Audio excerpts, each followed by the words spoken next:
Olê, olê, olê, olá, Brasil, Brasil, começo esta sexta, aliás, termino esta sexta-feira em festa. O Manifesto Carta aos Brasileiros, lançado na Faculdade de Direito da USP, atingiu 400 mil assinaturas em apenas 3 dias. E o Bolsonaro e os bolsonaristas estão morrendo, para não usar uma palavra escatológica, né? De medo. Este é, finalmente, o melhor assunto do dia, na sua expressão plena e total. Pois então, além dele, também vou falar que a oposição dá uma mancada, né? Uma mancada quando reconduz a Procuradoria-Geral da República o puxa-saco Augusto Aras. E o Senado, que deu essa vitória ao Aras, também começa a discutir um absurdo mandato vitalício para ex-presidentes para tentar tirar o Bolsonaro da cadeia, o que é sinal de desespero. Eu não estou desesperado, não. Eu estou contente e estou feliz com essa reviravolta dada pelo manifesto lá do pessoal da USP. E venho aqui agradecer a você, que sempre prestigiou, que está junto, que acompanha, que dá joinha, que avisa os amigos, que compartilha nas redes sociais. Obrigado, continue assim, veja até o fim, porque a visualização também ajuda este canal. Bom, meus amigos, vamos à notícia principal. Ontem o Thales Faria, do UOL, disse que a campanha bolsonarista está alarmada com a decisão, com a adesão à Carta dos Brasileiros. E ontem as centrais sindicais aderiram ao documento que comemora o 45º, 45 anos, aniversário do manifesto original, a Carta aos Brasileiros original, que foi lido naquela tribuna na frente da Faculdade de Direito da USP, no Largo de São Francisco, pelo grande jurista, pelo grande professor de Direito, Gofredo da Silva Teles. Hoje, Bolsonaro manifestou todo o seu cinismo e todo o seu desespero. Ele disse, por meio desta manifesto, que sou a favor da democracia. Ontem ele perguntou, qual almoraça que eu ofereço? Coitadinho, uma ova. Bom, além de covarde, é cínico. É isso mesmo. Datafolha mostra que essas declarações dele têm cada vez menos importância. 52% dos brasileiros entrevistados não acreditam no que Bolsonaro diz e 73% acham que há corrupção do governo, apesar de ele dizer em contrário, ou talvez mesmo por isso mesmo, uma vez que ele mente, né? Bom, já falei no começo que existe essa PEC absurda no Senado que faz de Bolsonaro o senador vitalício porque é ex-presidente.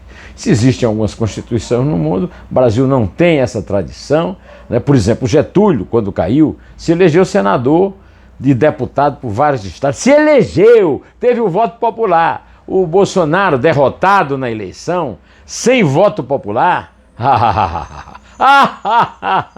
ridículo, senadinho ridículo, que aliás também é cínico. A oposição está pedindo impeachment de Augusto Aras, Procurador-Geral da República, depois das eleições, segundo o Renan Calheiros. Por que então? Porque a oposição fez parte dos 55 votos do Senado que mantiveram o Aras no lugar privilegiado de ser o único brasileiro que pode processar o Bolsonaro e não processa mesmo. Está aí nem ligando para o Supremo, para os tribunais. O Aras simplesmente puxa o saco do Bolsonaro e agradece a sua indicação com isso. Ontem eu não pude gravar aqui o vídeo, porque nós estamos aqui numa operação de reforma no meu escritório e eu não tive condições de ter um lugar para fazer a gravação. Mas eu ia falar e abrir esse meu vídeo ontem falando de uma mega operação. Eu vou ler aqui para você. Com 105 ações de fiscalização envolvendo 50 equipes em pelo menos 65 municípios de 23 unidades da federação, resgatando 337 pessoas de condições análogas às de escravo em 15 estados. Desses, 5 eram crianças e adolescentes e 6 trabalhadoras domésticas. Uma delas no serviço desde os 9 anos de idade. Meus amigos, os números ainda podem subir porque ainda há ações em andamento. A Operação Resgate 2, desencadeada no dia 4 de julho, reuniu mais de 100 auditores fiscais da Inspeção do Trabalho, 44 procuradores do Ministério Público do Trabalho, 10 procuradores do Ministério Público Federal, 150 agentes da Polícia Federal e 80 da Polícia Rodoviária Federal e 12 defensores da Defensoria Pública da União. Eu quero dizer a vocês que eu vivo dizendo aqui que um dos meus heróis na República é o Joaquim Nabuco, porque o Joaquim Nabuco era abolicionista, lutou para acabar com o maior vexame da história do mundo ocidental, que foi o Brasil foi o último país a libertar os escravos. Mas o mesmo Joaquim Nabuco criticou de forma violenta o resto da sua vida a forma como essa abolição da escravatura foi feita, sem nenhuma preparação, sem nenhuma criação de um mercado de trabalho para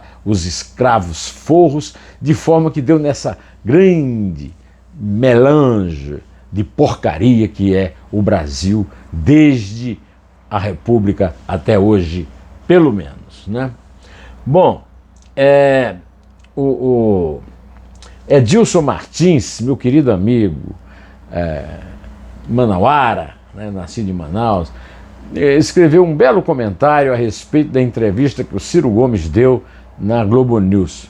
Eu ainda não tive a oportunidade de ver, mas ele me insistiu muito que eu devia ver e eu vou ver. Porque ele disse que Ciro Gomes fez, como raramente se viu, ou nunca se viu, num debate político, a radiografia do país diante dos dois favoritos à eleição presidencial. Pôs sua mão pesada e lúcida sobre os nossos dois heróis culturais. E é claro que ele está falando isso com ironia. Esses heróis culturais são anti-heróis, né? O Lula da Silva, né, que patrocinou, promoveu, liderou um dos maiores, talvez o maior processo de corrupção da história do Brasil, que foi o Petrolão, o nome do julgamento desse processo no Supremo Tribunal Federal. E o Bolsonaro, você já viu os números sobre a questão da corrupção no Bolsonaro. Antes de encerrar, eu quero falar de duas coisas. Primeiro, futebol. A Confederação Brasileira de Futebol afastou 7 árbitros por erros nos jogos da Copa do Brasil de quarta-feira. Bruno Arleu de Araújo, que é um árbitro FIFA. Sávio Pereira Sampaio, FIFA, ou seja, árbitros que são aprovados pela Federação Internacional de Futebol, assim como Rafael Trace. Emerson de Almeida Ferreira, Marcos Vinícius Gomes, Luiz Flávio de Oliveira, que também é FIFA, e Wagner Riuei, que é da Federação Paraibana de Futebol. Bom, meus amigos, isso é muito importante, isso deve ser aplaudido, mas é pouco, muito pouco, o que a arbitragem amadora, coberta por sigilos, parece o Palácio do Planalto, está fazendo com o futebol brasileiro, está desfigurando o futebol brasileiro, precisava acabar. Essa punição já é um primeiro passo. Precisa haver mais abertura, mais transparência, inclusive com os áudios dos resultados propostos pelos VARs. Eu acabei de ler hoje este livro,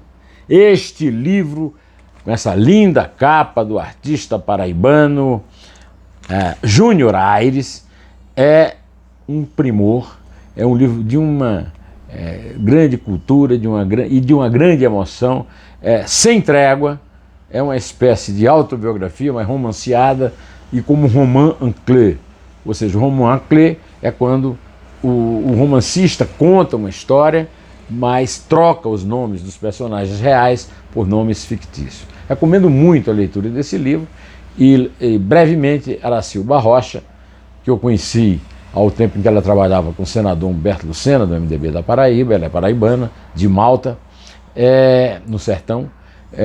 Aracilba Rocha vai ser personagem do meu 2 Dedos de Prosa logo, logo, logo, logo. Por enquanto vou ficando por aqui, direto ao assunto. Até!